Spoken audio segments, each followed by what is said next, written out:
নমস্কার। সংগ্রামী যৌথ মঞ্চ এবং সরকারি কর্মচারী পরিষদের পক্ষ থেকে আজকের এই যৌথ প্রেস কনফারেন্সে সকল সাংবাদিক বন্ধুদের আমাদের ধন্যবাদ এবং শ্রদ্ধা জ্ঞাপন করছি। এই জায়গাটাতে প্রেস কনফারেন্স করতে হচ্ছে রাজ্যের সরকারি কর্মচারীদেরকে। আমার মনে হয় রাজ্যবাসীর কাছে এই ছবিটা পরিষ্কার হচ্ছে যে গোটা রাজ্যবাসীকে পথে নামিয়ে নিয়ে আসার কাজ এবং গণতান্ত্রিক যে অধিকার তাকে কুণ্ঠারোধ করার কাজটা কোন লেভেলে এই সরকার নিয়ে গেছে। আজ আমাদের কথা ছিল এখান থেকে আমরা মিছিল করে কালীঘাটের দিকে যাব। উদ্দেশ্য কি? এই সরকার যাতে সুপ্রিম কোর্টের রায়কে মান্যতা দেয় সেই উদ্দেশ্যে আমাদের আজকে যাত্রা ছিল। পুলিশ প্রশাসনের পক্ষ থেকে আমাদেরকে বলা হয়েছিল যে আপনারা কালীঘাট পর্যন্ত যেতে পাবেন। তারপরে জানি না কার এবং কোন অদৃশ্য অঙ্গুলি হেলনে তারা হঠাৎ করে এই ধর্মতলার চত্বরেই ব্যারিকেড দেওয়া শুধু নয়, তার পিছনে গাড়ি রাখা এবং কালীঘাট পর্যন্ত 3টে স্তরের ব্যারিকেড রেখে মানুষের গণতান্ত্রিক অধিকারকে ক্ষুণ্ণ করার চেষ্টা করলেন। আমরা ধিক্কার জানাচ্ছি প্রশাসনের এই গণতন্ত্র বিরোধী ব্যবস্থাকে এবং সারাদিন থেকে কলকাতার হৃদয় হিসেবে পরিচিত এই ধর্মতলাটাকে অবরুদ্ধ করে রাখতে বাধ্য করলেন এই রাজ্যের প্রশাসন। আজকে যেভাবে কলকাতার সাধারণ মানুষের জীবনযাত্রাকে স্তব্ধ করে দিলেন এই রাজ্যের প্রশাসন, আমরা সেই মানসিকতাকেও আমরা ধিক্কার জানাচ্ছি। এতক্ষণ ধরে দেখেছেন প্রায় লক্ষাধিক কর্মচারী আজকে পথে নেমেছিলেন, পেনশনাররা নেমেছিলেন। প্রচন্ড গরম, তাকে উপেক্ষা করে এখনো পর্যন্ত কর্মচারীরা ময়দানে ডেটে আছেন।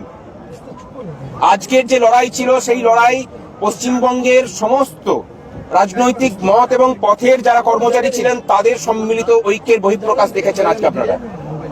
এবং এই রাজ্যের মানুষের কাছেও যে ঐক্যবদ্ধ ছবি উঠল, কর্মচারীরা দাবি দাওয়া আদায় করার ক্ষেত্রে যে পথ আজকে দেখালেন, রাজ্যের মানুষকেও সেই পথেই হাঁটার জন্য অনুরোধ করব আমরা। এবং এই মঞ্চ থেকেই আমরা আগামী আন্দোলনেরও ঘোষণা দিচ্ছি এবং এই কথাটা বলে রাখি যে আমরা বলেছিলাম যে এই প্রশাসনটাকে সচল যেমন আমরা করে রাখি এবং দীর্ঘ 14 বছর ধরে অর্ধেক বেতনে কাজ করেও আমরা যেটা করেছি, প্রশাসনের উপরে কোনো আঁচ পড়তে দিইনি, প্রশাসনটাকে মানুষের কাছে সচল রেখেছি। কিন্তু আর নয়, এই প্রশাসনটাকে অচল করার দিকে আমাদেরকে যেতে এই রাজ্য সরকার বাধ্য করছে। আমরা চেয়েছিলাম আজকে 3টের মধ্যে মুখ্য সচিব এবং মুখ্যমন্ত্রী আমাদের এখানে এসে পড়ে আলোচনা করুন এবং আলোচনা করে সমস্যার সমাধান হোক, কিন্তু তার কোনো সদিচ্ছা আমরা দেখিনি। তাই আমরা সম্মিলিতভাবে সিদ্ধান্ত নিয়েছি আগামী 13 তারিখ রাজ্য জুড়ে 13ই মার্চ 2026 রাজ্য জুড়ে সমস্ত কর্মচারী সরকারি ক্ষেত্রে ধর্মঘটের পথে যাবেন এই রাজ্যের স্থায়ী এবং অস্থায়ী কর্মচারীরা, শিক্ষক, শিক্ষাকর্মী, পঞ্চায়েত কর্মী, পৌরসভার কর্মীরা। এই পথে যেতে আমাদেরকে বাধ্য করেছে রাজ্য সরকার। আমরা চাইনি যে ধর্মঘট করে এই প্রশাসনটাকে আমরা অচল করে দিই, কিন্তু এই একদিনের ধর্মঘট আপাতত প্রতীকী হিসাবে আমরা দিলাম। আমরা জানি যে তার আগে নির্বাচনে নির্ঘণ্ট বাজবে, কিন্তু নির্বাচন ঘোষণা হলেও আগে থেকে যদি এখনো সময় আছে 6 লক্ষ শূন্য পদে নিয়োগের যদি বিজ্ঞপ্তি বের করে সরকার, অস্থায়ী কর্মচারীদের স্থায়ীকরণের প্রক্রিয়া শুরু করে নির্বাচন ঘোষণা হলেও তাকে সেগুলোকে মান্যতা দিতে কোনো অসুবিধা থাকে না। সুপ্রিম কোর্টকে রায়কে ইমপ্লিমেন্ট করাতে তো কোনো বাধা নেই। এই অবস্থায় আমরা চাই যে সরকার যদি রাজ্যটাকে অচল অবস্থা থেকে বাঁচাতে চান তাহলে 13 তারিখের মধ্যে আমাদের সাথে আলোচনায় বসুন। না হলে 13 তারিখ এই রাজ্য জুড়ে যে ধর্মঘটের নজির দেখবে, আমার মনে হয় মুখ্যমন্ত্রী হিসেবে উনি স্মরণে রাখবেন। আগামী 13 তারিখ ধর্মঘট। এবং আজকে বিশেষ করে পেনশনারদের বিশাল সংখ্যায় এসেছিলেন, অনেক অসুস্থ হয়ে পড়েছেন, তাদের কথা মাথায় রেখে এখান থেকে আমরা এবং সাধারণ মানুষের যে অসুবিধা হয়েছে এতক্ষণ ধরে এটা বন্ধ থাকার জন্য আমরা ক্ষমা চেয়ে নিচ্ছি কলকাতাবাসীর কাছে। আমরা এটা করতে চাইনি, কিন্তু রাজ্য সরকার বাধ্য করেছে। এই জায়গায় দাঁড়িয়ে আমরা আজকে এই প্রেস কনফারেন্সের পরে বিকাল 4টের সময় এখান থেকে আমরা অবস্থান তুলে নেব। আমরা বলতে চাই এখানে বিগত শতাব্দীর 6-এর দশকে পশ্চিমবঙ্গের কর্মচারী সমাজ এই ডেডিটা ক্রসিংয়ে একত্রিত হয়েছিলেন। তার মধ্যে দিয়ে পশ্চিমবঙ্গে যাতে গণতন্ত্র প্রতিষ্ঠা হয়, কর্মচারীদের দাবি দাবা অর্জিত হয়, সেই সংগ্রাম ঘোষিত হয়েছিল।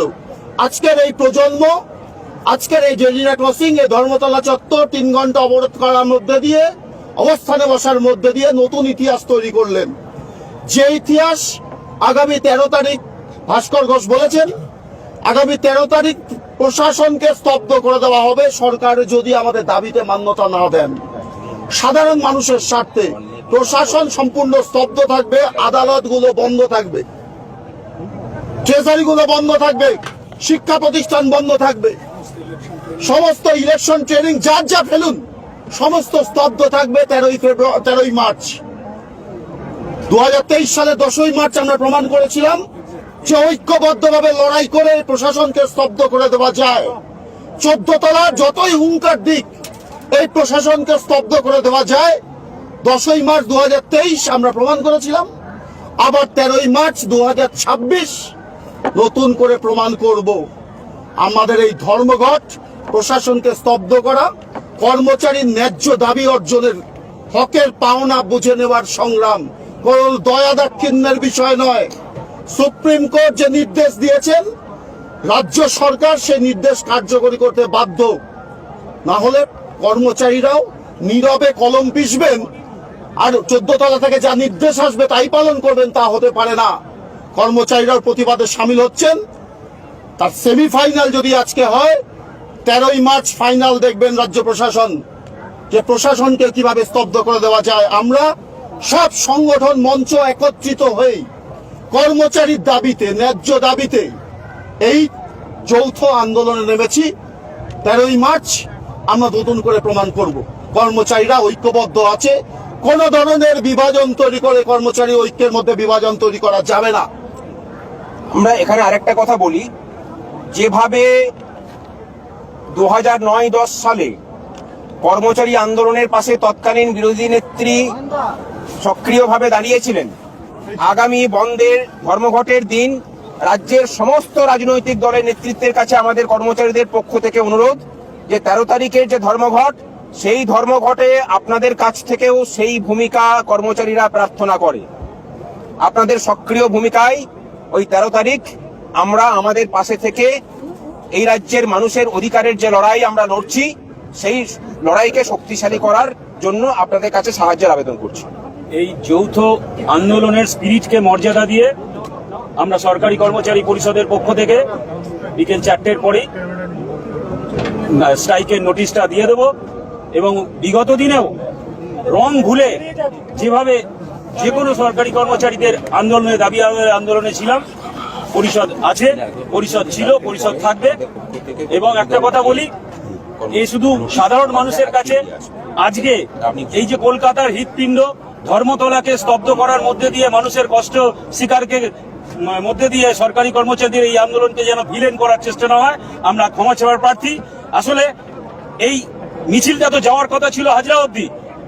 হাজরা যদি স্তব্ধ হতো, মনে হয় মাননীয়ার নিজের কষ্ট হতো।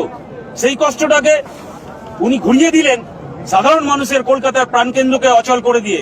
হাজরা অচল করার বদলে ধর্মতলা অচল করলেন।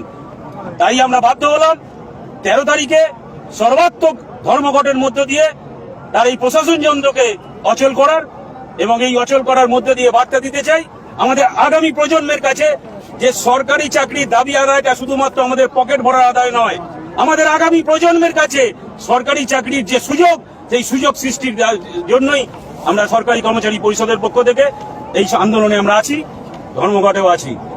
সরকার যদি এই ধর্মঘটের বিরুদ্ধে কোনো নোটিশ জারি করে বা কিছু করে, সেই ব্যাপারে আপনারা কি ভাবছেন? এর আগেও নোটিশ করেছে 2010-এ, আপনারা দেখেছেন যে যাদেরকে নোটিশ দিয়েছে তারা মিছিল করে ঢক ঢোল বাজিয়ে তার শোকজে জবাব দিয়েছেন।